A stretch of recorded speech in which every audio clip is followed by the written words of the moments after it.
ఎంత ముఖ్యమో ఈ నాయకులకి తెలియదు అని కాదు, ఈ నాయకులకు మొత్తం తెలుసు. ప్రత్యేక హోదా ఉంటే ఉత్తరాఖండ్లో 2000 పరిశ్రమలు వచ్చాయి, హిమాచల్ ప్రదేశ్లో 10,000 పరిశ్రమలు వచ్చాయి.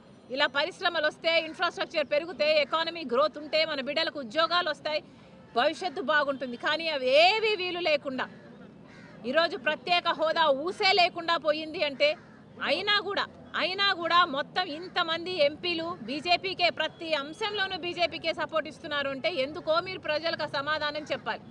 మీ మధ్య ఉన్న ఒప్పందం ఏమిటో ప్రజలకు సమాధానం చెప్పాలి. ఎందుకు బీజేపీకి ఇంతగా అమ్ముడుపోయారో ప్రజలకు సమాధానం చెప్పాలి. ఎందుకని మీరు ఇంతగా బీజేపీకి బానిసలుగా తయారయ్యారో ప్రజలకు సమాధానం చెప్పాలి. మీకు 5 సంవత్సరాలు చంద్రబాబు గారికి అధికారం ఇచ్చారు, 5 సంవత్సరాలు జగన్మోహన్ రెడ్డి గారికి అధికారం ఇచ్చారు. ఇక మీకు అధికారం ఉన్నప్పుడు కూడా మీరు నిలదీయకపోతే, మన ప్రత్యేక హోదా, మన పోలవరం, మన రాజధాని, మన కడప స్టీల్ ఫ్యాక్టరీ అయినా, మనకు పోర్ట్ అయినా ఇవన్నీ తెచ్చుకోకపోతే ఇంకా ఎప్పుడు తెచ్చుకోగలమో అని అడుగుతున్నాం. ఇప్పటికీ కూడా 25 మంది ఎంపీలు ఉన్నారే.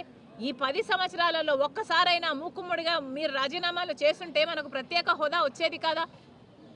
ఏం చేశారు? అసలు ఒక్క నిజమైన ఉద్యమమైనా చేశారా? ఒక్కసారైనా మీరు ప్రజల కోసం కొట్లాడాలి అని ఎప్పుడైనా నిలదీశారా? కనీసం మోడీని ప్రశ్నించారా? ఆ దమ్ము కూడా మీకు లేకపోయింది. ఈరోజు ఆంధ్ర రాష్ట్రాన్ని మోడీ గారు అతిహీనంగా చూస్తున్నారు. 46 లక్షల కోట్ల బడ్జెట్ అయితే ఆంధ్ర రాష్ట్రానికి ఏం చేశారో మోడీ గారు ఈ జగన్మోహన్ రెడ్డి గారు, టీడీపీ చంద్రబాబు గారు సమాధానం చెప్పాలి. మరి మోడీ గారు మనకి ఏమి చెయ్యనప్పుడు మీరు ఎందుకు గులాంగిరి చేస్తున్నారో కూడా సమాధానం చెప్పాలి. అసలు 46 లక్షల కోట్ల బడ్జెట్ అయితే మన అమరావతి రెయిన్ జోన్ కంట ఎంత కేటాయించారో తెలుసా అండి? ఈరోజు పేపర్లో వచ్చింది, 1000 రూపాయలు ఇచ్చారట. 1000 రూపాయలు కేటాయించారంట. అంటే మనకు 25 ఎంపీలు ఉన్నారు, ఇంకొక 6 మంది రాజ్యసభ ఎంపీలు ఉన్నారు. మొత్తం 31 మంది ఎంపీలు ఉంటే తలా 33 రూపాయలు తీసుకొచ్చారనమాట. ఇంతకంటే సిగ్గుమాలిన పని ఇంకేమైనా ఉందా? ఈ 33 ఎంపీలు మీ జన్మ సార్థకమయ్యేది కదా మీరు ప్రత్యేక హోదా కోసం కొట్లాడుంటే.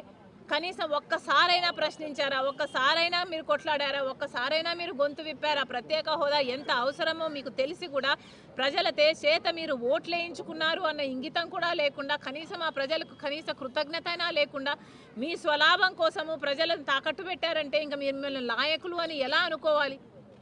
మళ్ళీ చెప్తున్నా, ప్రత్యేక హోదా ఆంధ్ర